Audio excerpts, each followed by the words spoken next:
36వ సర్గము.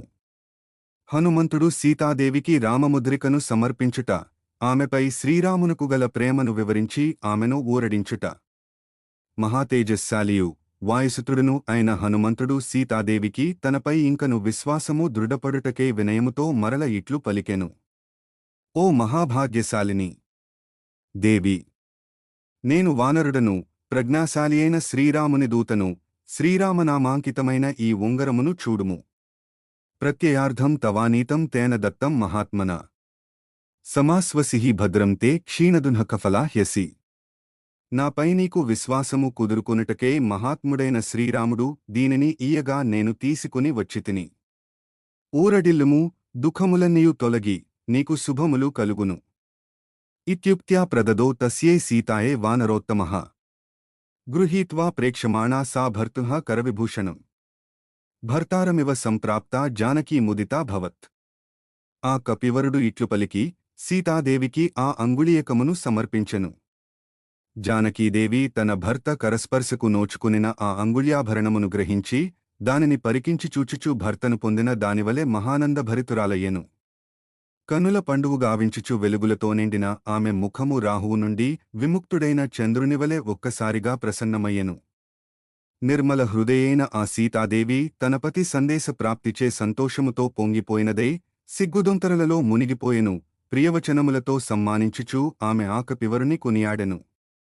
ఓ వానరోత్తమా! నిజముగా నీవు ఎంతయో పరాక్రమశాలివి, మిక్కిలి సమర్థుడవు, పరమప్రాజ్ఞుడవు. అందువలననే నీవు రాక్షసులకు ఆయువు పట్టిన ఈ లంకలో ఒంటరిగా ప్రవేశింపగలిగితివి. శతయోజనముల విస్తీర్ణముగలదై భయంకర మకరములకు ఆలవాలమైన ఈ మహాసాగరమును గోష్పాదమంతగా భావించి ఒక పిల్ల కాల్వనువలే అవలీలగా లంఘించితివి. యథార్థముగా నీ పరాక్రమము ఎంతేని శ్లాఘనీయము. ఓ వానరశ్రేష్ఠ! రావణుడనెన నీకు భయముగాని తత్తరపాటుగాని ఏమాత్రమూ లేవు. కనుక నిజముగా నీవు సామాన్య వానరుడవుగావు. ఓ కపివరా! మహాత్ముడైన శ్రీరామచంద్రప్రభువు నిన్ను పంపెను. కనుక నాతో సంభాషించుటకు నీవు యోగ్యుడవు. సాటిలేని పరాక్రమముగల శ్రీరాముడు ఎవ్వరినైనను బాగుగా పరీక్షింపక, పరాక్రమమును తెలిసికొనక దూతగా ఎక్కడికిని పంపడు, విశేషించి నా యొద్దకు అసలే పంపడు. సత్యపరాక్రముడు, ధర్మాత్ముడు అయిన శ్రీరాముడును, సుమిత్రానందవర్ధనుడు, మహాతేజస్శాలి అయిన లక్ష్మణుడును క్షేమముగానుండుట నా అదృష్టఫలమే. శ్రీరాముడు క్రుద్ధుడైనచో పైకెగసిన ప్రళయాగ్ని జ్వాలలవలె సాగరమే హద్దుగాగల ఈ సమస్త భూమండలమును దహించి వేయగల సమర్థుడు. అయినను అట్లెందుకు చేయుటలేదు? ఆ రామలక్ష్మణులు దేవతలను సైతము నిగ్రహింపగల సమర్థులే, కాని నా దుఃఖములకే అంతములేదని నేను భావింతును. శ్రీరాముడు వ్యధకు గురియగుటలేదుగదా? పరితపించుట లేదుగదా? ఆ పురుషోత్తముడు నన్ను పొందుటకై చేయవలసిన కార్యములకు సన్నద్ధుడగుచున్నాడా? రాజకుమారుడైన శ్రీరాముడు నిస్పృహకు, భ్రాంతికి లోనే అన్యమనస్కుడై పనులలో పొరపడుటలేదుగదా? ఆయన ప్రయత్నశీలుడై కార్యములను ఆచరించుచున్నాడా? శత్రుభయంకరుడైన శ్రీరాముడు మిత్రుల విషయమున సౌహార్దముతో సామదాన ఉపాయములను, శత్రువుల విషయమున జయేచ్ఛతో దాన, భేద, దండోపాయములను అవలంబించుచున్నాడా? అతడు మిత్రులను సమకూర్చుకునుచున్నాడా? మిత్రులు గూఢ ప్రత్యుపకారము చేయుటకై ఆయనను చేరుచున్నారా? ఆయన మిత్రులందరూ మంచివారేనా? వారు ఆయనను గౌరవించువారేనా? రాజకుమారుడైన శ్రీరాముడు దేవతల అనుగ్రహమునకై వారిని ప్రార్థించుచున్నాడా? తన వంతు పురుష ప్రయత్నమును చేయుచున్నాడా? దైవము యొక్క ఆనుకూల్యమును సంపాదించుచున్నాడా? కార్యసిద్ధికి పురుష ప్రయత్నము, దైవానుగ్రహము ఆవశ్యకములే. ఓ వానరా! నా ఎడబాటు వలన ఆయనకు నాపై ప్రేమ తొలగిపోలేదుగదా? ఆయన నాకు ఈ ఆపదల నుండి విముక్తిని కలిగించునుగదా? శ్రీరాముడు ఎల్లప్పుడూ సుఖములలో తేలియాడినవాడు, ఆయన కష్టమును మాటనే ఎరుగడు. అట్టి ప్రభువు ఇప్పుడు అంతులేని దుఃఖముల పాలై కృంగిపోవుట లేదుగదా? కౌసల్యాసుమిత్రాభరతుల క్షేమ సమాచారములు అప్పుడప్పుడు తెలియుచున్నవిగదా? సర్వలోకపూజ్యుడైన శ్రీరాముడు నా కారణముగా పరితపించుటలేదుగదా? కార్యాంతరమగ్నుడై ప్రభువు నాకు విముక్తిని ప్రసాదించునా? భరతుడు అన్నయైన శ్రీరామునియడా అనన్యభక్తి పరిపూర్ణుడు. అతడు మంత్రుల పర్యవేక్షణలో సురక్షితమై అజేయమైన అక్షోహిణీసేనను ఈ రాక్షసుల బారి నుండి నన్ను కాపాడుటకై ఇచటికి పంపునా? శ్రీమంతుడు వానరాధిపతి అయిన సుగ్రీవుడు దంతములు నఖములు ఆయుధములుగా గల వానరవీరులను వెంట నిడుకుని నా కొరకై ఇటకు వచ్చునా? సుమిత్రానందనుడును అస్త్రవిద్యలయందు ఆరితేరిన వాడును మహాసూరుడును అయిన లక్ష్మణ కుమారుడు తన శరపరంపరలతో ఈ రాక్షసహతకులను చీల్చి చెండాడునుగదా.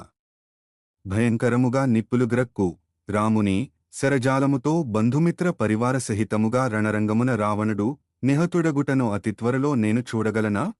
బంగారువన్నెతో పద్మపరిమళములతో ఆహ్లాదకరమైన ఆ శ్రీరాముని ఆననము నాయడబాటు కారణముగా నీరు ఇంకిపోయిన పిమ్మట ఎండతీవ్రతకు కమలిపోయిన పద్మమువలే శోకదీనమై వాడిపోలేదుగదా.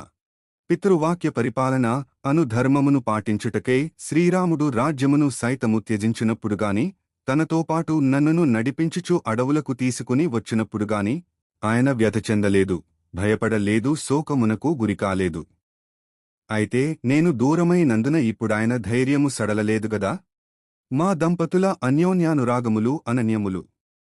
ఈ విషయమున ఆయనకు తల్లిదండ్రులు బంధువులు మరియెవ్వరునూ నాతో సమానులుగాని అధికులుగాని కారు. నాకు ప్రాణప్రియుడైన అట్టి శ్రీరాముని వృత్తాంతమును వినునంతవరకే నేను జీవించి యుండగోరుదును. సీతాదేవి ఆ హనుమంతునితో ఈ విధముగా సహేతుకమైన మధురవచనములను పలికిన పిమ్మట శ్రీరామునకు సంబంధించిన మనోహర విషయములను మారుతి నుండి మరల వినగోరినదే మిన్నకుండెను. జానకీదేవి పలికిన మృదుమధుర వచనములను విని మహాపరాక్రమశాలి అయిన మారుతి వినమ్రుడై అంజలి ఘటించి ఆమెతో ఇట్లనుడువసాగెను. ఓ కమలలోచన, నీవు ఈ లంకలో ఉన్న సంగతి శ్రీరామునకు ఏమాత్రము తెలియదు. అందువలన ఇంద్రుడు శచీదేవిని తీసుకుని వచ్చినట్లుగా రాముడు నిన్ను గునిపోలేదు. అనుహ్లాదుడను వాడు శచీదేవిని అపహరించుకునిపోయెను. ఆమె ఎక్కడున్నదియు తెలియక ఇంద్రుడు ఆమెను శీఘ్రముగా తీసుకుని రాలేకపోయెను. కొంతకాలమునకు తెలిసిన వెంటనే అతడు ఆమెను అమరావతికి తీసుకుని వచ్చెను. నా వచనములను విన్నంతనే రాఘవుడు శీఘ్రముగా వానరభల్లూక గణములతో గూడిన మహాసైన్యమును వెంటనిడుకుని రాగలడు. శ్రీరాముడు అక్షోభ్యమైన క్షోభింపజేయుటకు అలవికాని మహాసముద్రమును తన బాణపరంపరతో స్తంభింపజేసి లంకానగరమునందలి రాక్షసులనందరినీ భస్మమొనర్చును.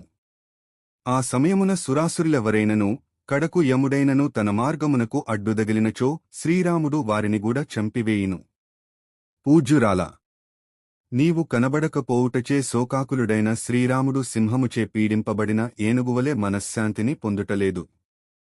ఓ దేవి వైదేహి, శ్రీరాముడు చక్కని నయనశోభలుగలవాడు, మిక్కిలి సుందరుడు, దొండపండు వంటి ఎర్రని పెదవులుగలవాడు, అందమైన కుండలములను ధరించెడివాడు. పూర్ణచంద్రుని బోలు ఆ రాముని ముఖమును నీవు అతిత్వరలోనే దర్శింపగలవు. ఇది ముమ్మాటికి నిజము. మలయ పర్వతము మీద, మేరుగిరిపైన, వింధ్యాచలము మీద, మందరాద్రిపైన, దర్దురశైలము మీద, కడకు మా ప్రాణములను నిల్పునట్టి ఫలమూలములపైన ఒట్టుపెట్టుకుని చెప్పుచున్నాను. ఓ వైదేహి, ఐరావతముపై ఆసీనుడయున్న ఇంద్రునివలే ప్రస్రవణ పర్వతముపై విరాజిల్లుచున్న శ్రీరాముని అతి శీఘ్రముగా చూడగలవు. రాఘవుడు ఎన్నడునూ మద్యమాంసములను ముట్టడు. వనవాసులైన వానప్రస్థులకు విహితములైన సాత్వికములైన వన్యఫలములను కందమూలములను 5 భాగములుగా చేసి వాటిలో 5వ భాగమును ప్రతిదినము శరీరధారణ నిమిత్తము తగినంత మాత్రమే భుజించును. వానప్రస్థులు ఆహార పదార్థములను కందమూల ఫలములను 5 భాగములుగా చేసి మొదటి 4 భాగములను వరుసగా దేవతలకును పితృదేవతలకును అతిథులకును భూతగణములకును అర్పించి మిగిలిన 5వ భాగమును మాత్రము వారు స్వీకరించేడివారు. గోవిందరాజీయ వ్యాఖ్య. నీ మీదనే మనస్సును లగ్నమొనర్చి తదన్యమును మరచిన శ్రీరాముడు తన శరీరముపై వ్రాలెడి అడవి ఈగలను, దోమలను, తిరుగాడెడి పురుగులను, పాములను సైతము ఏమాత్రము పట్టించుకొనడు. నరోత్తముడైన శ్రీరాముడు ఎల్లప్పుడునూ నీ ధ్యాసలోనే మునిగి శోకాకులుడై యుండును.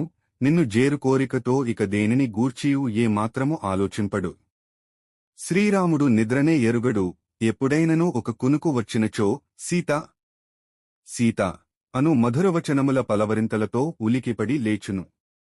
ఏదైనా నౌకఫలమునుగాని పుష్పమునుగాని మనోహరమైన మరియొక వస్తువునుగాని చూచినప్పుడు ప్రియా ప్రియా అని బహువిధముల పలుకుచూ నిట్టూర్పులను విడిచిచుండును.